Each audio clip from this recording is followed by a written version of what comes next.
Hello, and thank you once again for joining us in this blog. We are so happy that you have decided to check us out again, and we'd like to let you know the good things that God is doing among us and even among our church life. As you know, the days for this big event that we as faith believers have is coming close.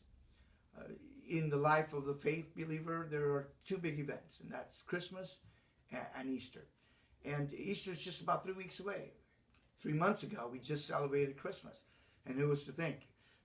The prices were, the gifts were open, money was spent, and we're barely catching up with all our debts back. And here we go again when in trying to get part and join in another big event, which our children and our family members kind of enjoy. They say that of the two biggest events that people come or attend a church is these two, Christmas and Easter.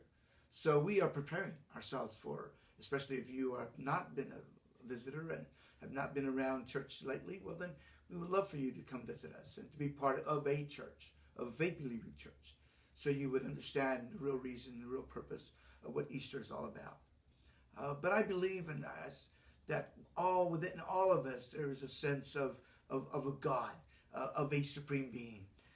Whether you had a personal encounter at one time or another, or maybe a family member told you about what happened in his or her life, or maybe you just heard it through the TV. Nowadays, there's a lot of programs out there, and there's a lot of media that just lets us know that there is somebody out there called God, and there's somebody that has a son named Jesus that loves us and cares for us. And the message of Jesus is always out there for all of you. And whichever way you would interpret that to be, well, that's up to you, and according to where you're at in your journey of faith. But we as believers believe that Easter as well as Christmas brings about in people's lives three things. That is peace, joy, and above all, hope. When Jesus was born, those are the three things that were kind of highlighted. There was great joy and great excitement and great thrill. Angels sang, and there was great opportunities for things to happen. Families get together, and even nowadays, there just seems to be a big buzz. Even in the non-faith world, there is a buzz about Christmas. So Easter the same way. There is a big buzz. But the buzz seems to be more of those that have an understanding or have a knowledge of who God is and what God has done for them through his son Jesus. You know, in the Bible, John 3:16 is one of the kind of the key verses that moves us all as believers, and for those that have had a sense of who God is in their lives. For it says, "For God so loved the world that he gave his only begotten son." And that's Jesus when he was born. He said, "Whosoever believeth in him." And that's what we want to do.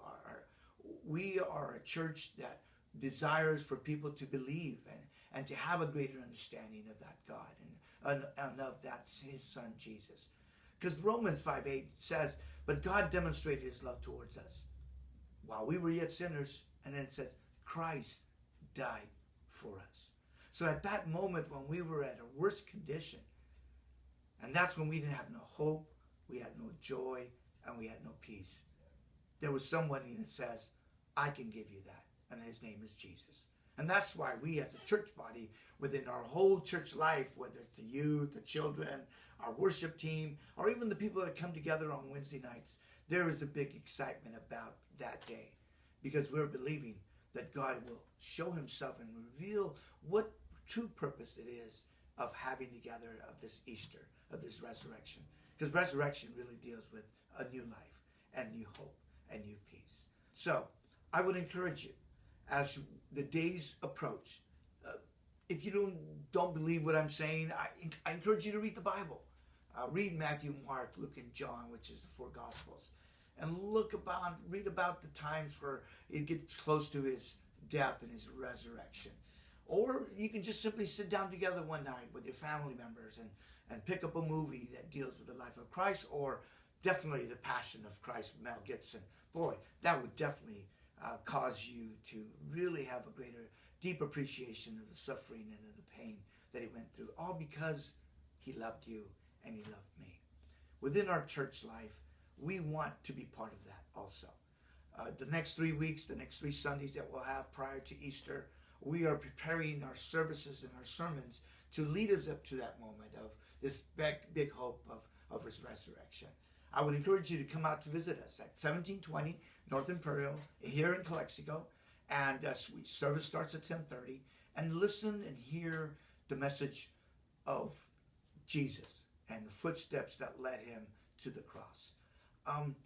And as we approach those days, every day will be closer for you to know that he loves you and he cares for you, and he wants to give you those 3 things, something that we all long for: joy, peace, and hope.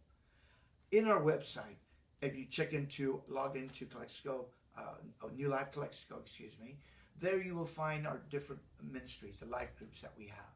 And if you have a prayer request, and if you have something, a burden, if you'd like to communicate with us somehow, if this blog, if these words are kind of meaning something to you and are encouraging you, let us know.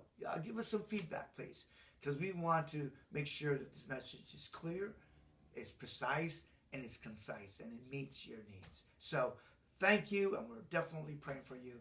May God bless you, and have a wonderful day.